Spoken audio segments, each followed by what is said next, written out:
The fluorescent lights in the lobby of the Kronos Tower flickered with a tired buzz as Mark jabbed the down button for the fifth time. 11:47 p.m. The last stragglers had vanished an hour ago, leaving the polished marble echoing with an unnatural silence. Finally, with a soft ping, the central elevator doors slid open, revealing the familiar, slightly worn brass interior. Mark stepped inside, the smell of stale metal and lemon cleaner filling his nose. He pressed L for lobby. The doors began to close with their usual whir, then stopped, halfway shut. A cold draft, smelling faintly of dust and ozone, snaked into the car. Great, Mark muttered, hitting the door close button. Nothing, he tried. L again, still nothing. Just as he reached for the emergency call button, the elevator lurched upward, not down, up. His stomach dropped. The display above the door flickered. B2, basement. Kronos Tower didn't have a basement too. The blueprints only showed B1 for parking and utilities. The car shuddered to a halt. The silence became absolute, pressing in on Mark's ears. Then, with agonizing slowness, the doors slid open. Not onto the concrete and parked cars of B1. This was different.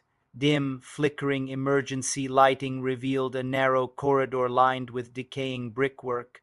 Exposed pipes snaked along the low ceiling, dripping thick, dark liquid onto the cracked linoleum floor. The air hung heavy with the scent of damp earth, mildew, and something else. Metallic, like old blood. It was utterly silent except for the slow, rhythmic drip, drip, drip from the pipes. Mark instinctively slammed his palm against the door close button. Nothing.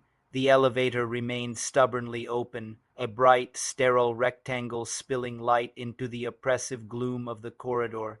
Panic began to bubble in his chest. This wasn't possible.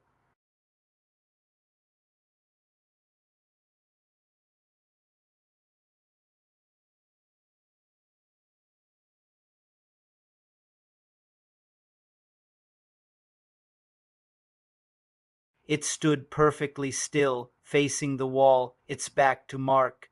It wore an identical dark suit, the same slightly rumpled shirt Mark wore. It had his build, his messy dark hair. It was him. Mark froze, breath catching in his throat. It was impossible. A trick of the light, a warped reflection. But the reflection wasn't moving with him. It remained utterly still.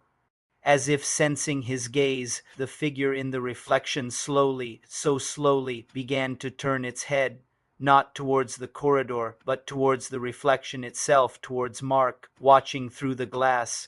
Mark saw his own face, but it was wrong. The eyes were wide, impossibly wide, filled with a terror so profound it was almost alien. The mouth was stretched into a silent scream, lips pulled back taut over teeth that seemed just a little too sharp. The reflected Mark locked eyes with the real Mark in the elevator mirror, and it smiled, not a human smile, a rictus grin of pure, unadulterated panic and malice. Mark stumbled back into the elevator car, a choked gasp escaping him. He hammered the door close button, the L button, any button, close, close. He screamed, his voice cracking in the confined space. With a sudden grinding shriek of metal, the elevator doors jerked, then began to slide shut. Mark pressed himself against the back wall, eyes fixed on the diminishing view of the corridor.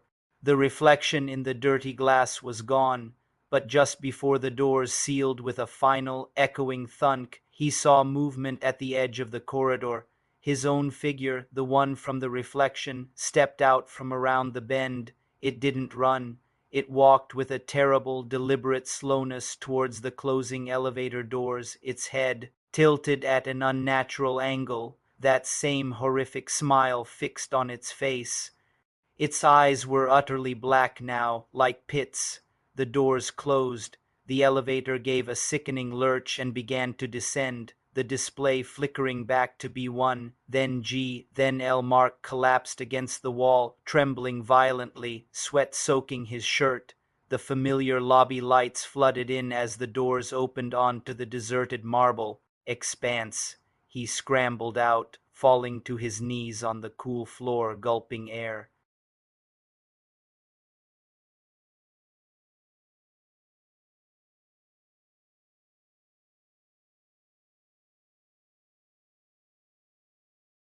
Mark finally found his voice, a raw whisper. It took me somewhere else, somewhere below, and there was me. The guard chuckled softly, offering a hand to help Mark up below. Sir, Kronos Tower doesn't go below B1. Must have been a glitch in the system. Happens sometimes late at night with the power fluctuations. Probably just stalled and messed with the display. You gave yourself a fright, that's all. Mark allowed himself to be pulled up, the guard's words offering a fragile lifeline to sanity. A glitch, a trick of the light and an overtired mind. He took a shaky breath, forcing himself to believe it. Yeah, must have been. He turned to leave, desperate for the cold night air. As he walked towards the revolving doors, he glanced back one last time. The elevator display, which had moments ago read L, now flickered silently. B2, and standing just inside the glass doors of the elevator, visible as the car began its unseen ascent, was a figure in a dark suit. It watched Mark leave, its face a pale blur in the lobby's light, but Mark could feel the weight of its gaze. As the elevator doors slid shut, he thought he saw the faintest curve of a smile. He ran, bursting out into the empty street, the cold air doing nothing to dispel the deeper chill inside him. He knew with a certainty that froze his blood that the elevator hadn't malfunctioned. It had delivered him exactly where it was supposed to, and it was going back up to wait for the next Mark who worked late.